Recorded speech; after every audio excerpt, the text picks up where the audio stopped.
that I would do a little walkthrough as the garden started developing to show you how much it would change, and it certainly is changing. We're mid-May. It's technically still spring, and we've got loads of growth. This is my Cal Forster border, Calamagrostis acutiflora Cal Forster, and I just love them. They're sterile. You're looking to get into ornamental grasses, choose that one because you won't have no problems with seeding. Now I've mixed it up with another one called Calamagrostis Waldenbush, which is that type there, still relatively young at the moment, but they won't be long before they're going. And I've also got some Deschampsias here, and there's also a Millennia. So it's basically it's a grass border with other things thrown in. This is the sheep feeder, the bale feeder. That's Whistleberry Garnet. I've just taken that back. I've just cut it back. If you look on here for the video that shows you how to do that, you get a better idea where I came from. So everything in this garden is no older than a year and a half to 2 years. Everything that's put in here, everything you see, every structure that's here, including the green bin, that's probably only 2 years old. But it's looking great now. For those that actually looked at this, when I did a YouTube on this Corylus avellana contorta, I said I'll do another YouTube on it once it starts leafing up, and there we are. That's how good it looks. Fantastic. And this is why you buy contorta, for this very look. I was quite fortunate when we moved here because this was a mature specimen already, and it was fully clothed in leaves, and I knew that if I took a lot of these big mature branches lower down off, this is the effect we would get.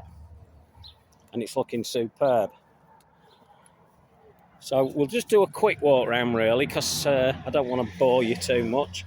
Aqualegias, pink aqualegias. I'm not into pinks, but I've decided to leave this because this year, this Rheum palmatum, and we can't work out whether it's Purpureum or Atrasanguineum. We're just waiting for the flower to develop so we can see. Unfortunately, I don't have the label. I tell you to keep your labels, and I don't always listen to my own advice, but in this case, I never had a label for it. It was given to me by somebody a couple of years ago, and they told me at the time what it was, and I've completely forgot. So we've got more grasses growing. We've got this that last year made 9 foot. This is Elianthus augialis. It gets absolutely massive. It's a cracking one. We've got trees going. All the miscanthus are starting.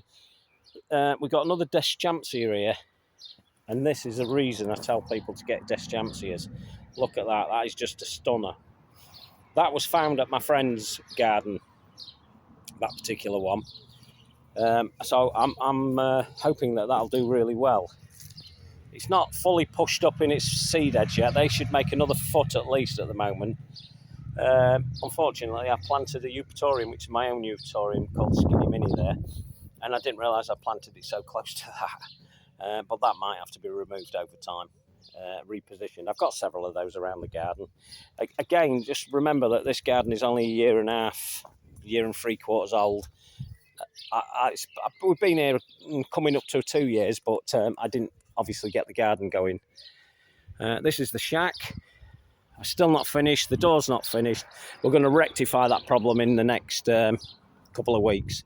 I'm going to get that sorted and finished. Everything else is growing at a pace now. We've got some Islatelophyums, the old sedums, doing really well. This Niphophia, which I think is Corlisson's, found that under a hedge in a previous address, and brought it with us here when we bought Grassy Bottom. Phalictrum, and this particular one, described as being better than Ellen, which we all said impossible, but actually I think it might be.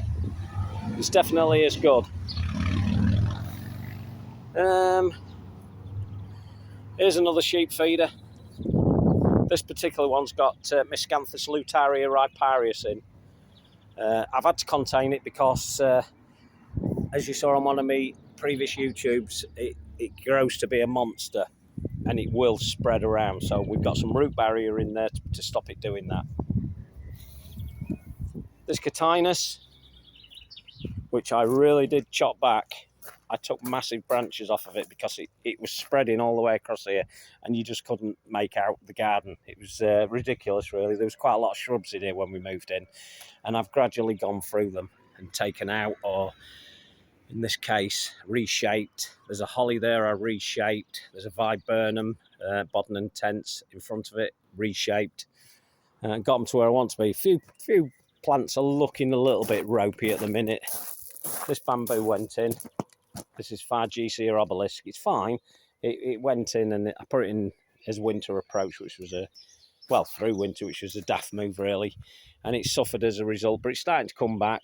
I'm watering it excessively now, so hopefully that'll sort that out.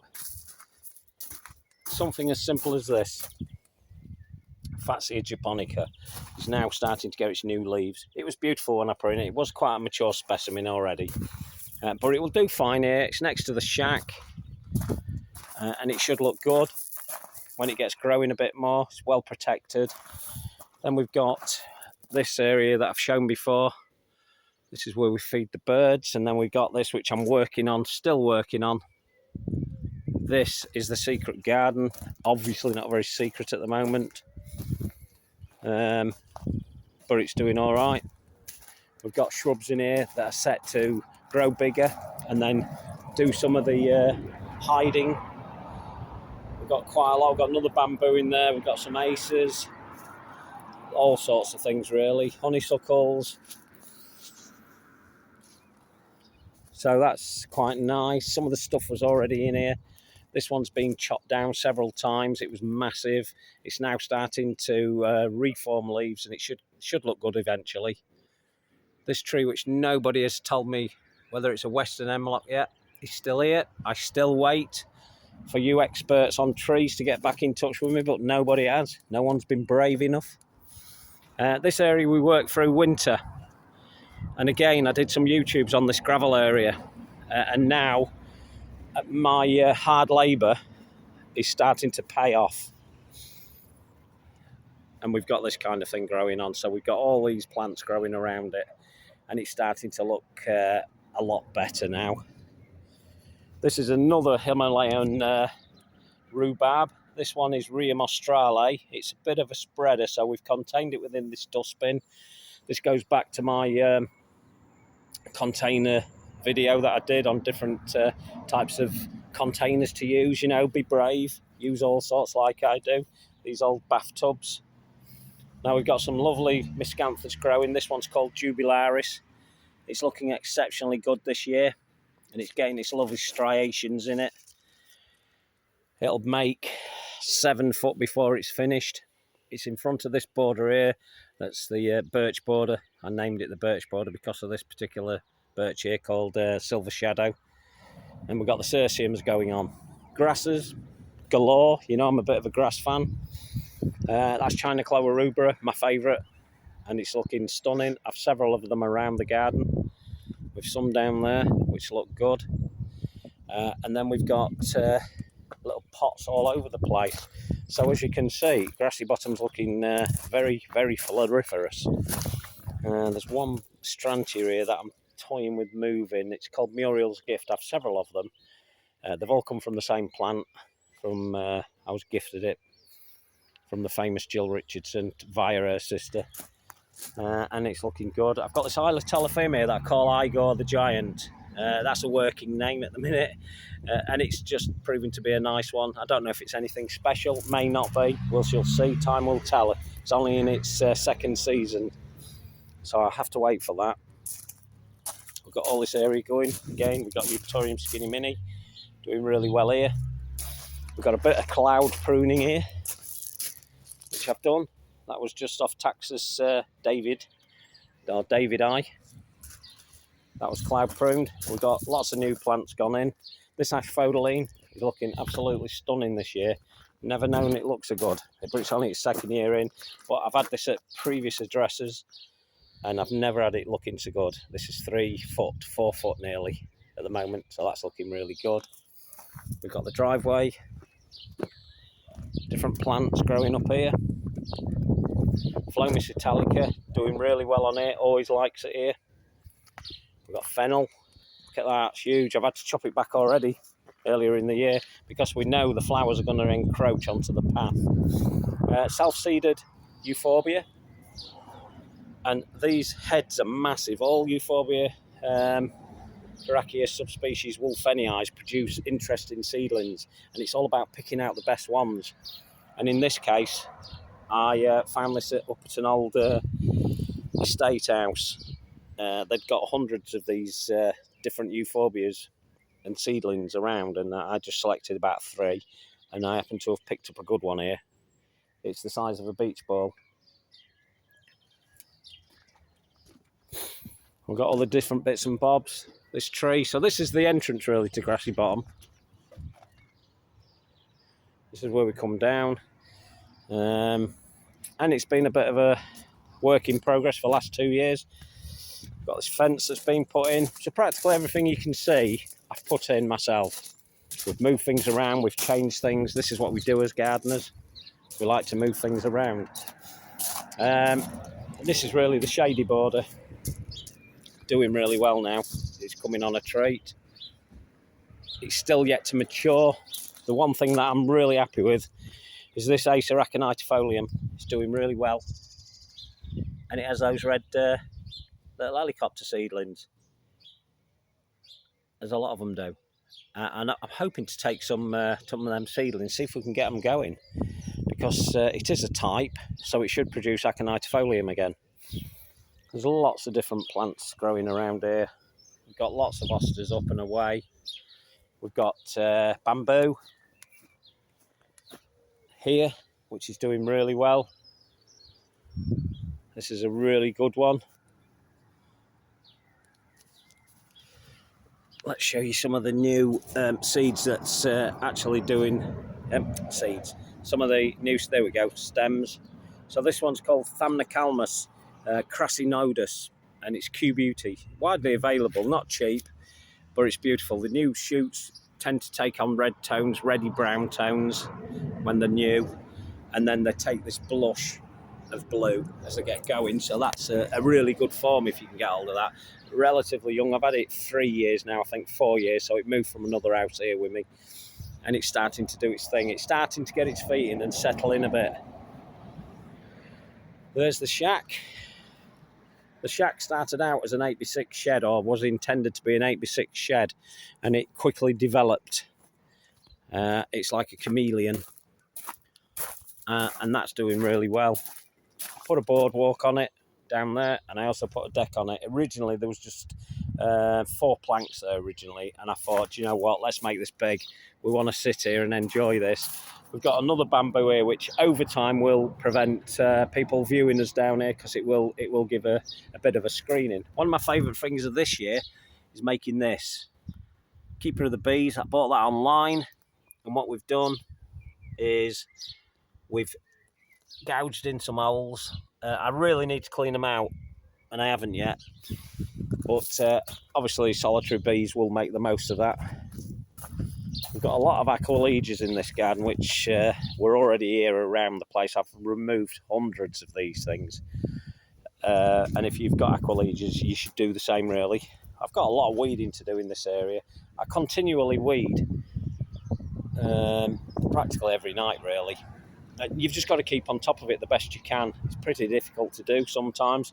This is an area that's quite hard to sort out because it's very dry. It's under this holly tree, which I reshaped again. If you look up some other videos on different types of trees, you get an idea what I did. One thing I found quite interesting in this one is I quite like, was it this one? Quite like that colour. That's not too bad.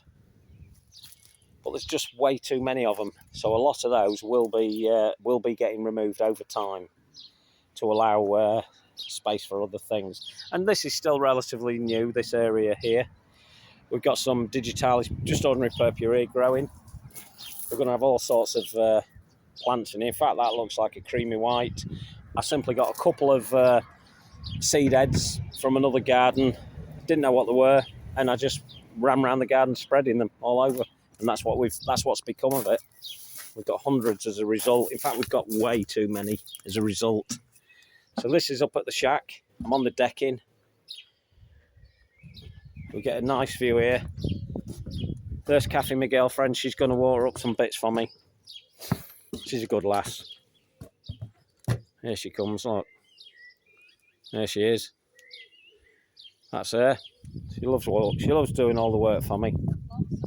She's my long-suffering girlfriend. Anyway, so we've got everything going on. It's just looking great. This is a fairly new bit.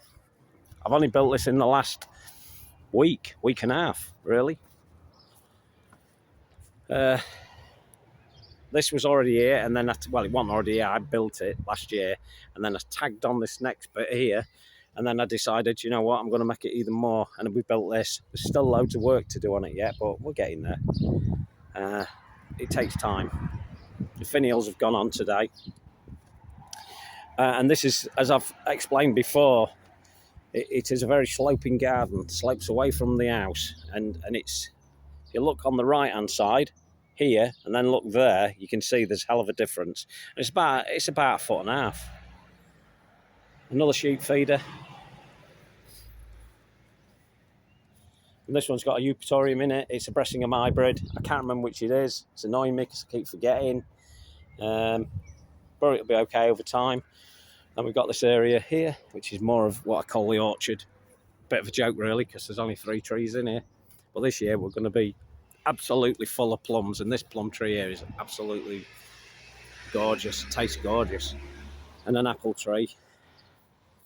This is my little nursery area that I created this year. Stand out my grasses, bits and bobs in here, and over time that will develop as well. So that's Grassy Bottom at the moment. We'll do another tour later in the summer when some of the grasses really start kicking up. The perennials are doing well at the moment, but they're not where they should be at the moment. A matter of time to get those going. And that's a lovely elder if you get hold of that one. It's called Black Tower. It's just got to be my favourite, that one. It beats the dissected ones by a mile. Yeah, so that's a nice little tour for you around Grassy Bottom to show you what's happened since the winter. Because I've never really shown much of this on YouTube. I do lots of Instagram, so if you check me out on Instagram, agardenersjourney.1, you'll find some of my stuff up there, which will show you a lot more close-ups of different plants. And if you scroll back quite a way through it, you'll find some lovely pictures of some of the real stunners that made 10 or 12 foot. Some of the perennials that you wouldn't believe could get that big, but they do if you get the right ones. I don't go for bog standard stuff. I have got bog standard stuff in here, but I tend to get a little bit more off the cuff stuff. I know that Cercium is pretty standard, but I just love it. It just works for me. So I'll give you one final sweep around.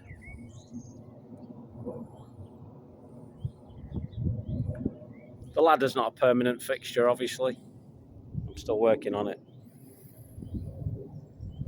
And there you go, Grassy Bottom. I shall talk to you again pretty soon. Ta-da!